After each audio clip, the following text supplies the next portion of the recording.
Hello everyone, welcome to nursing chronicles YouTube channel. आज की इस वीडियो में हम अपकमिंग ईएसआईसी और आरआरबी नर्सिंग ऑफिसर एग्जाम के लिए मल्टीपल चॉइस क्वेश्चन को देखेंगे। आज की सीरीज का सबसे फर्स्ट क्वेश्चन है हमारा, dietary planning for a client with an ileostomy would include telling the client to.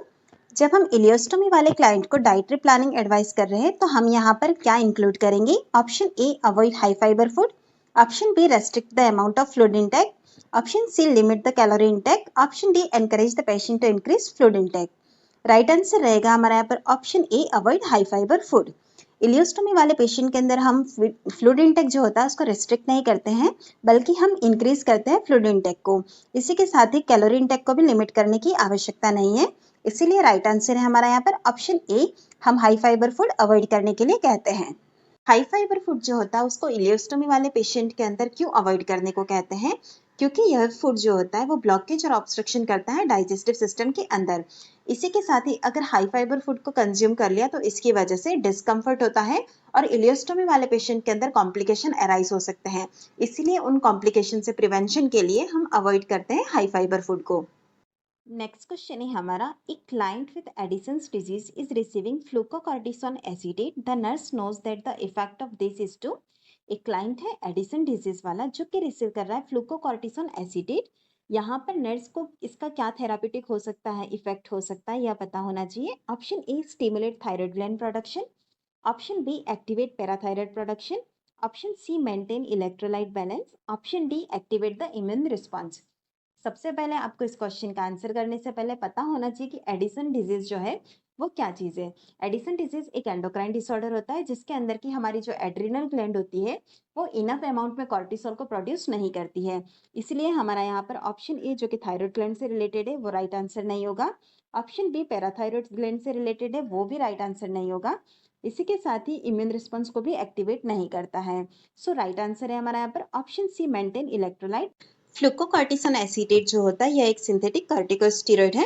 यह हमारी बॉडी के अंदर इलेक्ट्रोलाइट बैलेंस को मेंटेन करने के लिए रिस्पॉन्सिबल होता है। इलेक्ट्रोलाइट बैलेंस के अंदर सबसे मेन यह सोडियम और पोटेशियम को मेंटेन करता है।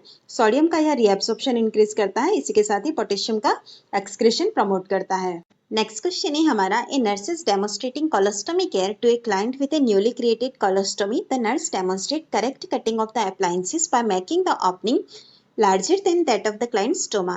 यहाँ पर एक नर्स है जो कि डेमोन्स्ट्रेट कर रही है कोलोस्टोमी केयर को उस क्लाइंट को जिसका कि कोलोस्टोमी न्यूली क्रिएटेड हुआ है। जब यह डेमोन्स्ट्रेशन दे रहे तो हमें यहाँ पर यह बताना है कि क्लाइंट का जो स्टोमा है उससे अप्लायंसेस को कितना लार्जर काटना होता है। Option A 1/2 inch, option B 1/8 inch, option C 1/16 inch, option D 1/32 inch. Correct answer है हमारा यहाँ पर option B 1/8 inch. Colostomy appliances को जब हम कट करते हैं तो कोलोस्टोमी स्टोमा का जो ओपनिंग होता है उससे 1/8 इंच लार्जर कट किया जाता है। उसका रीजन यह होता है कि हम इसे प्रॉपरली फिट कर सके, इसी के साथ ही इरिटेशन से प्रिवेंट कर सके और स्टोमा को डैमेज होने से भी प्रिवेंट कर सकते हैं। यह जो एक्स्ट्रा स्पेस हम क्रिएट कर रहे हैं इसकी वजह से अगर कोई स्वेलिंग और चेंजेस वगैरह है स्टोमा में तो वो भी हम आइडेंटिफाई कर सकते हैं। नेक्स्ट क्वेश्चन है हमारा, a nurse is instructing a patient with A हाइटल hernia about the fluid that the client can drink that will less likely produce irritation to the gastric mucosa. Which of the following juice is the correct response of the nurse? यहाँ पर एक client है हमारा हाइटल hernia वाला, वो nurse से यह पूछ रहा है कि कौन सा ऐसा ड्रिंक है क्या जो कि इरिटेशन कम प्रोड्यूस करेगा गैस्ट्रिक म्यूकोसा को। तो यहाँ पर नर्स का करेक्ट रिस्पॉन्स क्या रहेगा? Option A tomato juice, option B pineapple juice, option C apple juice, option D grapefruit juice. Correct answer रहेगा आपका यहाँ पर ऑप्शन सी एप्पल जूस, क्योंकि हमें यहाँ पर हाइटल हर्निया का कंडीशन दिया गया है। इसके अंदर क्या होता है, upper portion of the stomach जो होता है वो चेस्ट कैविटी में प्रोट्रूड हो जाता है, उसको हम कहते हैं हाइटल हर्निया। और जब भी हाइटल हर्निया होता है तो यहाँ पर जो होता है गैस्ट्रिक म्यूकोसा को इरिटेशन से प्रिवेंट करना होता है। टोमेटो जूस जो होता है और ग्रेपफ्रूट जूस जो होता है इसके लिए हाई एसिडिक एनवायरनमेंट क्रिएट हो जाता है स्टमक में, जो कि इरिटेशन क्रिएट करते हैं।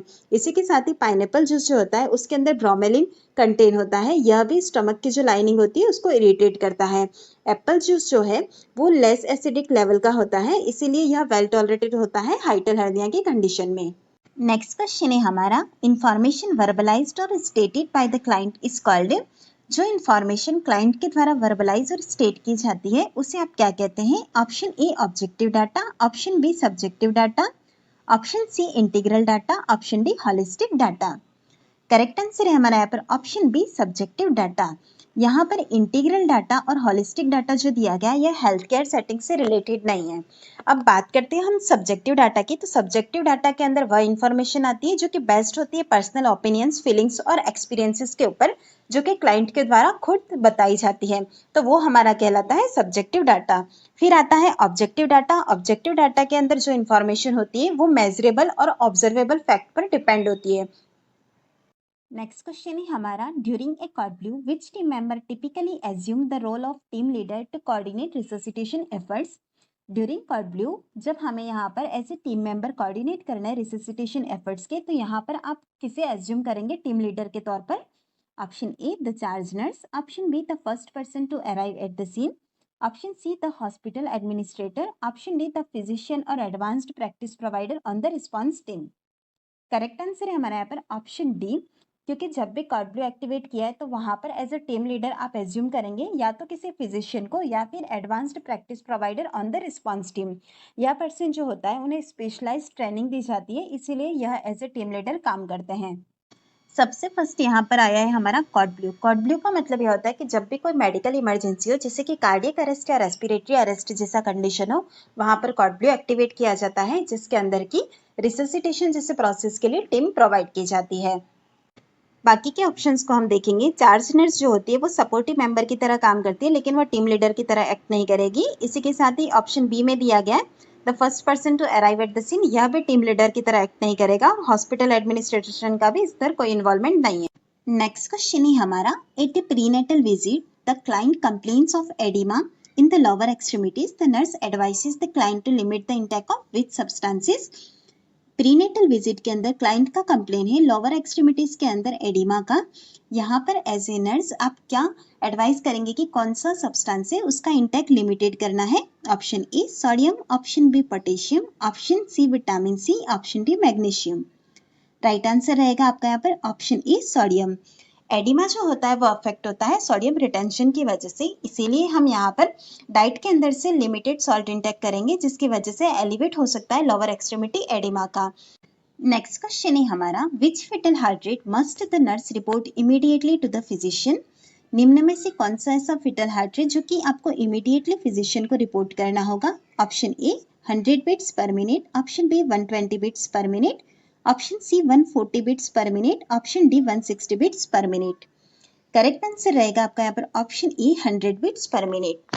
फिटल का हार्ट रेट जो होता है जब 120 से 160 बीट्स पर मिनट के बीच में है तो इसे नॉर्मल कंसीडर किया जाता है, लेकिन अगर यह heart rate 120 beats per minute से कम है या फिर 160 बीट पर मिनट से ज़्यादा है तो यह इंडिकेट कर रहा है कि यहाँ पर फिटल डिस्ट्रेस का कंडीशन है और इस कंडीशन को हमें इमीडिएटली फिजिशियन को रिपोर्ट करने की ज़रूरत होती है।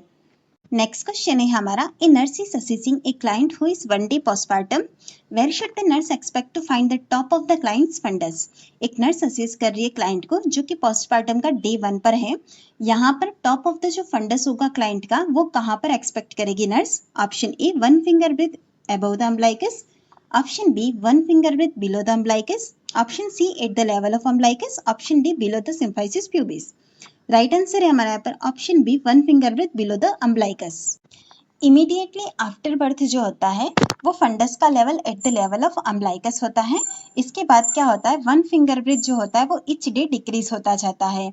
हमारा यहाँ पर पोस्टमार्टम डे 1 दिया गया है तो यहाँ पर जो अम्बिलिकस से 1 फिंगर ब्रेथ बिलो देखने को मिलेगा और सिम्फाइसिस प्यूबिस पर हमारा फंडस तब आएगा 10 डेज आफ्टर बर्थ जो होता है सिम्फाइसिस प्यूबिस पर आता है। नेक्स्ट क्वेश्चन है हमारा, a nurse should advise a pregnant client to use which body position to enhance cardiac output and renal function. ऐसे नर्स आप प्रेग्नेंट क्लाइंट को कब एडवाइस करते हैं कि कौन सा बॉडी पोजीशन जो होता है उसके अंदर कार्डियक आउटपुट और रीनल फंक्शन एनहांस होते हैं? Option A right lateral, option B left lateral, option C supine, option D semi Fowler. Right answer है हमारा यहाँ पर option B left lateral position. Enlarge uterus की वजह से वेना के बाद ब्लड प्रेशर बढ़ता है और इसे एलिविएट करने के लिए हम लेफ्ट लेटरल पोजीशन देते हैं। नेक्स्ट क्वेश्चन है हमारा, the nurse correctly explain that fertilisation usually take place in which structure. हमें यहाँ पर यह पूछा गया है कि फर्टिलाइजेशन जो होता है वो कौन से स्ट्रक्चर में होता है? Option A fallopian tube, option B ovary, option C uterus, option D vagina.